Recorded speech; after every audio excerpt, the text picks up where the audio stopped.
Welcome back to the Mix Birmingham. Today we have Sydney Foster joining us.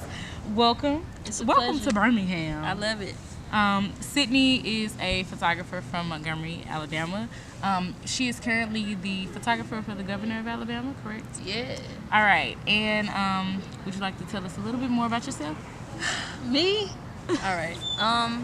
So I'm the photographer for the governor of Alabama. I'm also a college student. I own a studio in Montgomery, Alabama called Uspec Studios. Yeah. All right. So what initially sparked your interest in photography or art in general? Well, initially what sparked my interest in photography and art was that I wanted to start a magazine when I was maybe 15. I was in high school. And I was like, I can design the magazine, but I need a camera, so I need to figure out how to take the pictures. So that's kind of how my journey started with art. Here go the bugs. Yeah, it's a lot of bugs over here. We're just gonna keep rolling. Are you okay? Yeah, I just saw your face. Okay. My hand's ashy. It's okay. Yeah. So how long have you successfully been doing photography? Successfully? Yeah, whatever your definition is. Of success? Yeah. Okay. Well, I would say for about 3 years now, successfully.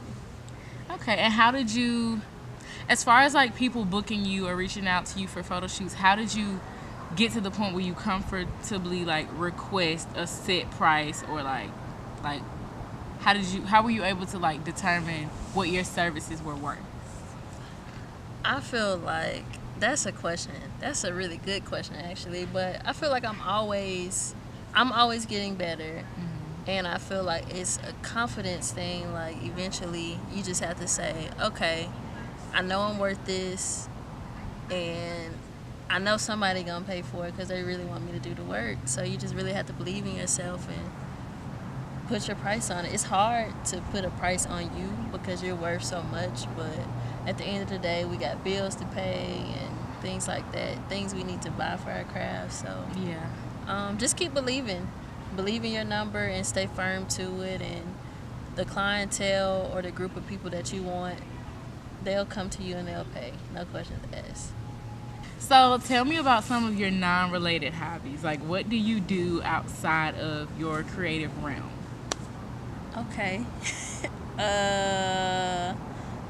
Come to parks, I guess, because we here. Nah. I like to eat. Like I would spend my last dollar on some food. Same. So eating is one of my hobbies. And I don't know, I just like to see. I like to see new things and travel. And from time to time, I do things out of the norm, like go to symposiums and just listen. I think, and it's not all creative related when I do go to things like that. Just learn something new. For sure. Yeah. What is one of your greatest failures? What is one of my greatest failures? I would say one of my greatest failures is that I got put in a situation to where I had the opportunity to have my first studio, and then it all just came crumbling down. And then it happened again a year later, and then I just had to start believing because I knew that's what I wanted. But it was tough because it's like, oh my God, is this even meant to happen? But I had to persevere and figure it out because I knew that's what I wanted. What are 3 words to describe your creative self?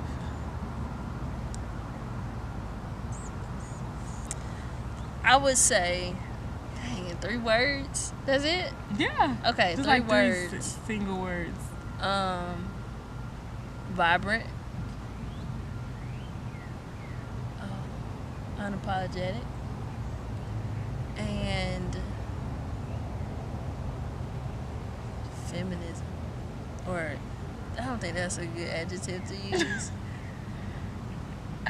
I'm trying to say something with women, because it is like feminist. Okay. So 3 things that I would what was the question again? Listen now. What are 3 words to describe your creative self? Vibrant.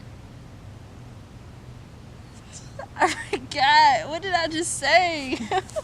What are 3 words to describe your creative self? I would say vibrant. I would say unapologetic and feminist. Is your family supportive of what you do? They are. Have they always been supportive? No. It took some time.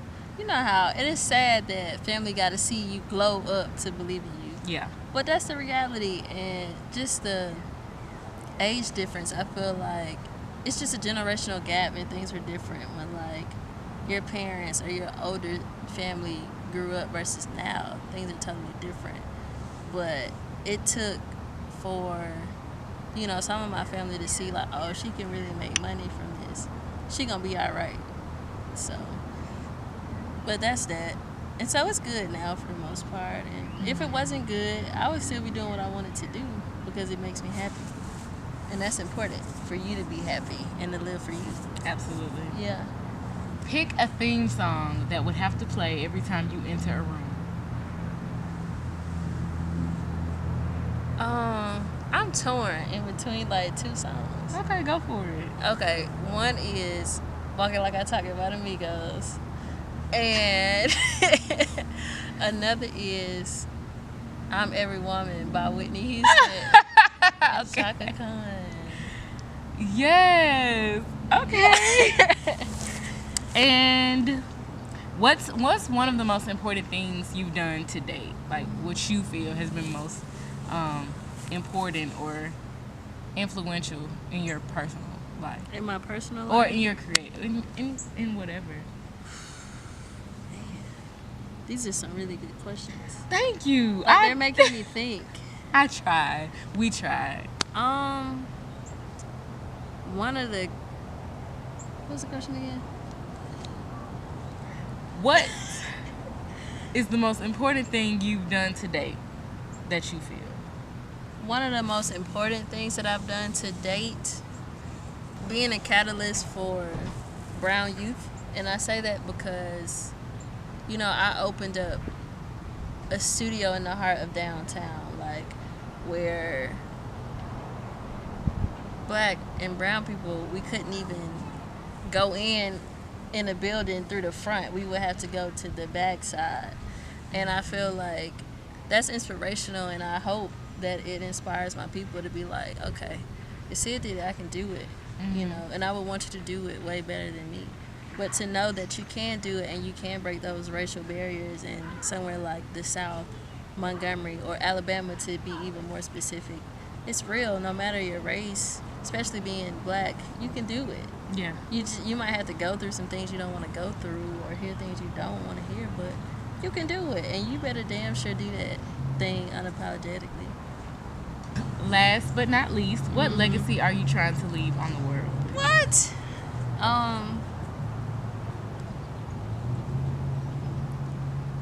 The legacy that I'm trying to leave on the world, just do and be you unapologetically, and don't fear man. Take 2. Where can people find you, Sydney Foster? Meet me in the trap. It's going okay. No, you can find me on Instagram at Sydney.A.Foster, SYDNEY.Foster, FOSTER. You can find me at my website, www.sydneyafoster.com. You can find me at my studio, which is downtown Montgomery on Dexter Avenue. Or you could just call Ariel and she'll call me, and you just let me know where you want me to meet you at. All right. Thank you. Thank you.